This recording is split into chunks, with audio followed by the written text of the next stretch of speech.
Shalom, my friends, this is Max Joseph, and I'm here because it is the first day of May, which means it is time for the predictions. To give a quick rundown, the predictions will be a video that will be released on the first of every month and will feature my predictions for the upcoming Academy Awards. Each category will feature the maximum number of nominees possible, with an additional few that are the next in line. And then because it's still kind of early in the year, there's no need to do the big snub that should make it, so instead I'll add an additional few nominees that'll be titled followed by. And I won't always get into detail about every single pick because then the video would be 9 hours long, so I'll always talk about my picks to win and then some other highlights on the list. And let's address that same elephant in the room that we addressed last month. We have no clue what is actually going to happen this year. Because of COVID-19, the Academy made a few rule adjustments. They have combined the sound categories, so instead of Best Sound Editing and Sound Mixing, they've combined them into one, Best Sound. The big one being that streamed films are now eligible for the Oscars, assuming this continues. There's more that goes into that, but that's like basically. And even with those new rules, there's still a big chance that we'll see films in the coming days change their release dates to later this year, like The French Dispatch, Soul, Mulan, Top Gun Maverick, No Time to Die. Some move to next year, like In the Heights, Eternals, King Richard, Raya and the Last Dragon. And some are going straight to streaming instead, like Artemis Fowl, Scoob, Working Man. And some, we don't even have new release dates, like Greyhound. We just don't know. Tenet is still due to come out in theaters July 17th, and I have no clue how that is actually going to happen. At this point, I would be shocked. But gosh darn it, I love movies and I love the Oscars, so I'm gonna go ahead and predict what I know is still coming out and will still be eligible for the 93rd Academy Awards. Obviously, this can all change any day, any second. And there are still a handful of films where we don't know who will be lead, supporting, original versus adapted screenplay. Only time will tell. But before I go into my predictions, please make sure you like this video and subscribe to my channel and ding that little bell to get notified whenever I post new videos. And so, here are my predictions for the 2021 Oscars, May edition. So there are three big changes here. The first is obviously who my winner is. I've had Spike Lee's Five Bloods since the beginning, and I'm changing my pick to David Fincher's MANK for many reasons, but the big one is that I think that this year specifically, nostalgia is going to play a big factor into voting. Because of the craziness that this year has brought and will continue to bring, I think that voters will be really excited to watch a film about the making of what is argued to be the greatest film of all time. You know that feeling after you have a really, really good, really just much needed cry? That really good feeling you have afterwards? Maybe it's just me because I cry a lot. I think that is what MANK will bring people. Almost a cathartic kind of feeling. The second big change for this category and for this entire season is that In the Heights, the highly anticipated film adaptation from Lin-Manuel Miranda's Tony-winning Best Musical, is no longer in the running. Directed by John M. Chu, they decided to move their release date from June 26, 2020 to June 18, 2021. So that frees up a lot. And what happens when something gets taken away? Well, something has to replace it. And the obvious choice to me is Steven Spielberg's West Side Story. With In the Heights out, it makes room for West Side Story to be the musical event of the season. At this point, it should have no problem making easy work at the Globes as well in the musical comedy category, unless Annette has anything to say about it. And although I don't have it in my lineup, there's a chance that The Prom could be phenomenal and go up against any other comedy or musical. With a cast consisting of Meryl Streep, James Corden, Nicole Kidman, Andrew Rannells, Keegan-Michael Key, Kerry Washington, and Ariana DeBose, who is having a wonderful year, by the way, between this and West Side Story. This one is one to look out for. The other change I made was that I moved The French Dispatch in my 10. Like I've been saying for a while, I was not feeling good about that July release date they had, so now that they have a prime awards season release date of October 16th, I feel a lot better about moving it into my 10. I'm hoping that Wes Anderson's latest film can make it there. And then third, I'm still gonna hold strong on Soul until I have to take it off. Only 3 animated films have ever been nominated for Best Picture. Most recently was Toy Story 3, which was released June 18th, 2010. Before that was Up, which was released May 29th, 2009, and before that you have to go all the way back to Beauty and the Beast, which was released November 22nd, 1991. And when is Soul coming out? November 20th. So if we look at history, it's as good a month as any for a Best Pick run. And I have this gut feeling that Soul may be Pixar's best film to date. And if that's true, could we be looking at a real contender for Best Picture? I hope so. It'll be really interesting to see how this race looks. I'm very curious to see how many streaming films will be nominated versus films that were supposed to have theatrical releases who may move to streaming now. I find it ironic that when the Academy actually says streaming movies are now eligible, a streaming movie might win anyway. Best Director. So now that I have Mank winning pick, it would make sense that Fincher also wins Director. And so that's what I'm changing. And that's not the reason, but it is a reason. But what I will say is that if COVID-19 wasn't a thing, I'd still have Spike winning. But it goes back to what I said for Best Picture. I think people will be excited to vote for something that is super nostalgic. I don't think it's a done deal for Fincher. Spike is always an option, as is Sorkin and Zhao, and of course, Villeneuve. And speaking of Dune, which is directed by Denis Villeneuve, that was the other big change. Before Villeneuve, I had John M. Chu for In the Heights. And like I had said for Best Picture, the logical choice to replace him should be Spielberg. But I think for director, they'd give it to Dune, because of how grand and spectacular the film will hopefully be. Also, Villeneuve has only been nominated once before for direction, and that was for Arrival. So assuming Dune gets done on time, I think it'll really take over this award season. And I can see a world where Dune pulls a Mad Max and destroys the below-the-line categories while still being nominated for the above-the-line ones. And then pick and director are really just gonna end up being between 2 or 3 films, most likely being Mank, because if Mank is spectacular, I think it will give people comfort knowing that that is an option. Also, if it's any of these 5 directors, it'll be their first win for direction. How exciting. Actress in a leading role. As of now, I think this category is more than wide open. I don't think anyone is a sure thing yet. I can see a world where Michelle Pfeiffer doesn't make it and then Jessica Chastain does. I see a world where Ana de Armas misses and Jennifer Hudson gets in. But because history is on Ana de Armas' side, I'm keeping her as my lock. The Academy loves the biopics and Marilyn Monroe is one of the most iconic people in history. So I think that if de Armas is able to deliver, I see her going a long, long way. But I will continue to say that if Michelle Pfeiffer is excellent, she may just kind of Laura Dern herself and walk away with it.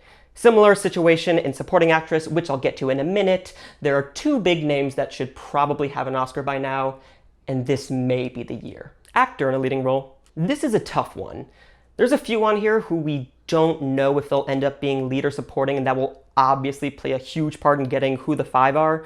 But for now, sticking with Murray winning his first Oscar, followed by Oldman, who would 100% win this if he hadn't just won a few years ago for Darkest Hour, followed by Driver, which will earn him his 3rd year of being nominated in a row, followed by Chadwick Boseman or whoever ends up being the lead in Five Bloods, followed by Eddie Redmayne or whoever the lead is in The Trial of the Chicago 7. Actress in a supporting role. The battle between Saoirse Ronan and Glenn Close continues. It is an all-out war for their first Oscar win. The 26-year-old and 4-time nominee will be facing off against the 7-time and ageless beauty that is Glenn Close. And this is actually the only acting category I feel good about. In all 3 of the other acting categories, I can see almost anyone making that lineup. But for some reason, I don't see this awards season without Saoirse Ronan and Glenn Close competing. As far as those other 3 slots, well, my 3 other competitors are also fighting for not just their first win, but their first nomination, which is beyond exciting to me. I'm very excited for Amanda Seyfried, who, by the way, is severely underrated and should have had a nice awards run for her work in First Reformed. And as for the Broadway vet, Ariana DeBose, she is reviving the role that earned Rita Moreno an Oscar years ago. And to know that she has a shot of getting this nomination, well, that just brings me so much joy. But again, it's between 2 women as of now, and I'll continue to say that if Close is excellent and even kind of becomes a thing, it's over. No matter how brilliant Ronan is, if it's the best work of her career, it won't matter. Close will win. But for now, I'm holding on to Saoirse Ronan because I think her role is a little bit juicier, and her playing off Kate Winslet is just going to be some pretty outstanding work. Actor in a supporting role. So because I moved Eddie Redmayne to lead, I basically just moved everyone up a slot-ish. And however it lands, I think that someone in that incredible ensemble will get an acting nomination. I'm just not sure who it'll be or if they'll be lead or supporting for Trial of the Chicago 7. And unlike supporting actress, this one could go anywhere. I don't even see a clear frontrunner as of yet. But because I expect Mank to be at the top of Best Picture, I think it makes sense to have Tom Burke take this for now. And again, now that French Dispatch has that later release, I think Benicio del Toro is looking better and better. Also, just want to add again, there will be someone from Five Bloods represented in these acting categories. So if it's Boseman, if he goes lead, someone like Jonathan Majors or Delroy Lindo will get in for supporting. We'll see how it goes down. Original screenplay. I am very torn here. I always had Mank winning because I had Five Bloods winning pick and director. And I'm keeping it because it just may be one of those years where something just sweeps. But Mank would be going up against former winner Aaron Sorkin, former winner Spike Lee, former winner Sofia Coppola, and arguably Pixar's greatest writer and director, Pete Docter. So this path is not easy at all. I said last month that I was so close to moving French Dispatch into my 5 here, and the reason I didn't is because I think that making this film a collection of stories has the chance to get a bit confusing, especially in the screenplay. That's really my only worry at this point for Wes Anderson's film. But if it does land, it will be brilliant and it will earn him his 4th screenplay nomination and first win. Adapted screenplay. Now that Greyhound has been postponed indefinitely, I think it's between Chloe Zhao's screenplay for Nomadland and Luke Davies' News of the World. And with absolute powerhouses each leading these films, Frances McDormand and David Strathairn for Nomadland, and Amy Adams and Glenn Close for Hillbilly Elegy, both are gonna chew the heck out of that text, and should be wonderful. And because I still feel that Nomadland is higher up in picture, I'm keeping it at number 1. Animated feature. Sweet baby Moses. Now that Raya and the Last Dragon is out of the running, because they moved their release date from November 25th to March 12th, 2021, the race is wide open. Except it's not really because Soul, but those other 4 slots, those are wide open. Let's think about it logically. The first logical choice is How Do You Live?, which is directed by the same person who directed Spirited Away. So if it's half as good as that, Soul better look out. The next logical choice is another Pixar film, so that puts Onward in the running. Now the 4th and the 5th slot are what's interesting to me. I don't think there's much logic in these 2 choices, but I like the idea of Over the Moon, which is directed by Glenn Keane, who won the animated short Oscar with Kobe Bryant for Dear Basketball, and he's been in this animated world for years. He won an Annie for his character work in Beauty and the Beast. He won the Winsor McKay Award, which has been held by people like Tim Burton, John Lasseter, and Steven Spielberg. This one's gonna be in the running. And then my bold pick for that 5th slot is Where is Anne Frank? And I put it there for many reasons, one of which is that I think the plot sounds incredible. The film follows the journey of Kitty, the imaginary friend to whom Anne Frank dedicated her diary. A fiery teenager, Kitty wakes up in the near future in Anne Frank's house in Amsterdam and embarks on a journey to find Anne, who she believes is still alive in today's Europe. While the young girl is shocked by the modern world, she also comes across Anne's legacy. And if ever there was a Max Joseph film, it is this one. Directed by Ari Folman, who you may remember from The Congress. And some fun trivia I learned is that Folman was given one of the coolest privileges I've ever heard of. He was given access to Anne Frank's diary, other texts, and family archives. I don't know, I just think this has the chance to be something really remarkable. But like I said, at this point, it's a race to be nominated because Soul is the front runner. And I'll continue this stat. When Pixar is nominated for an original movie, aka not a sequel, it has only lost twice. It's 8 out of 10 for original films.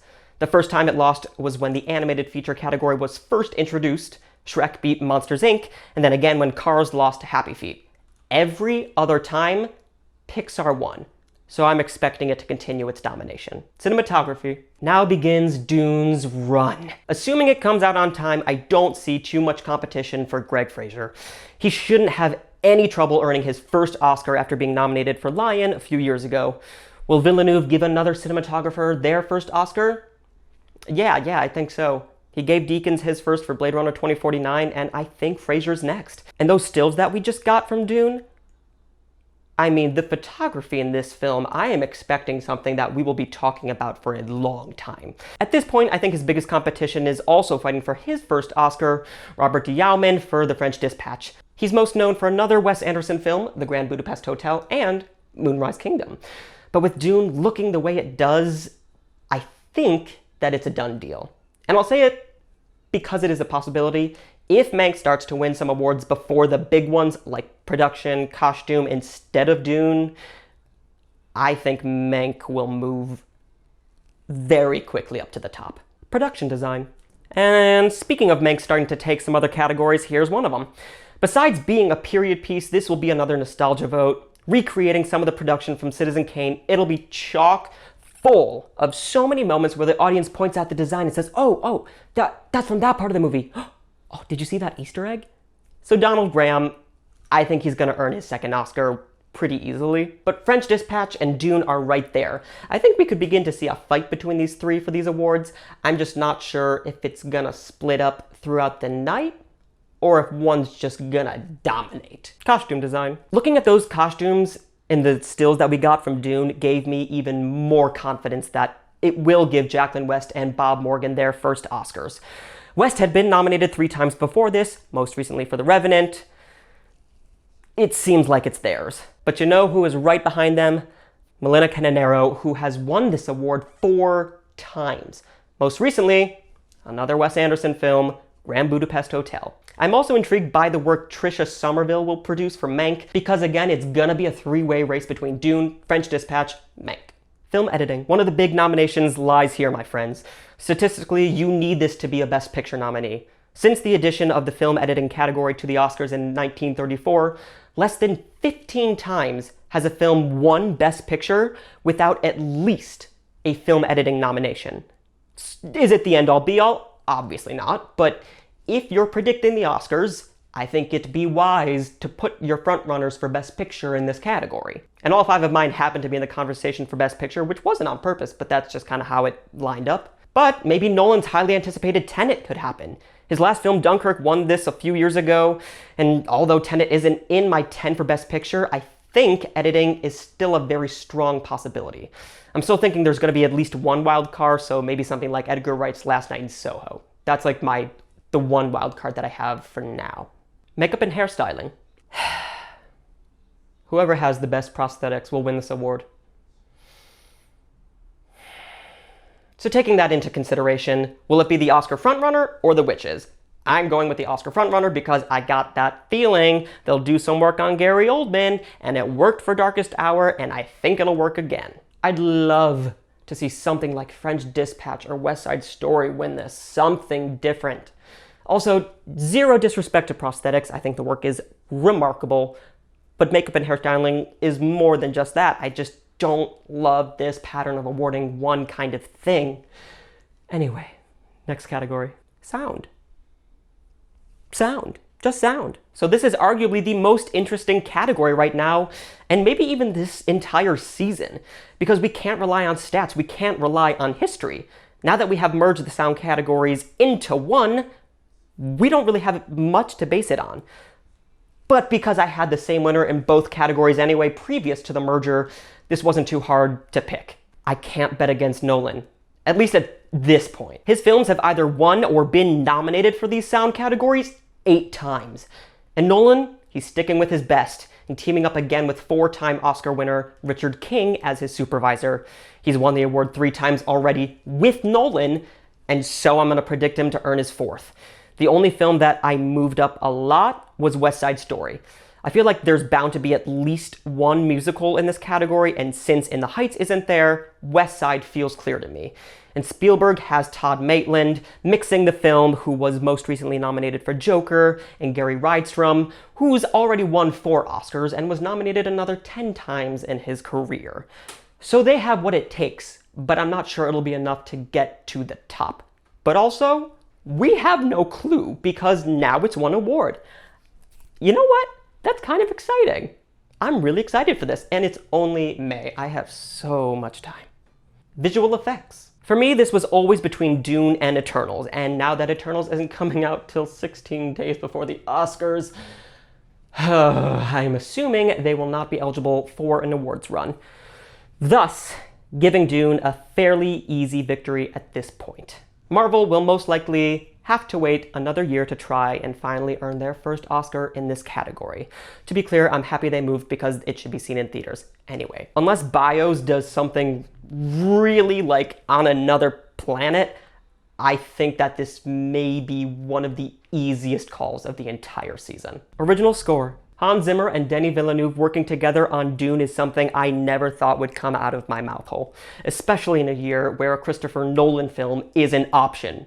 Because it's normally Nolan and Zimmer, but not this year, because Nolan is teaming up with Black Panther winner Ludwig Göransson. And knowing that Zimmer took Dune because he has a personal love for the source material, I think Zimmer may create some of the best work of his career. Original song. So, once again, In the Heights isn't an option, so it's Billie Eilish's to lose at this point. Her only competition is Annette, which could actually give Eilish a run for her money, but because we've seen Adele, we've seen Sam Smith win for their Bond songs, it's nearly impossible to make the newly minted 5-time Grammy winner not the frontrunner. So Lin-Manuel Miranda will just have to wait at least one more year to earn that EGOT status. Those are my predictions for the 93rd Academy Awards May edition. Let me know what you have predicted in the comments. Agree? Disagree? Let me know. And so my friends, thank you so much for watching. Please make sure you like this video, give me your thoughts in the comments, subscribe to this channel, as well as follow me on Twitter, Instagram, and Letterboxd at mjoseph492. Like my page on Facebook, which is facebook.com/MaxJosephFilmPerson. And if you really love me, please consider being a patron on Patreon, where you can get patron-only content, guest interviews, giveaways, and lots more. You can even give me a film to review, a 10th of the month top 10 category, a ranking, or a song to sing. And that video will be dedicated to you. Shalom, my friends.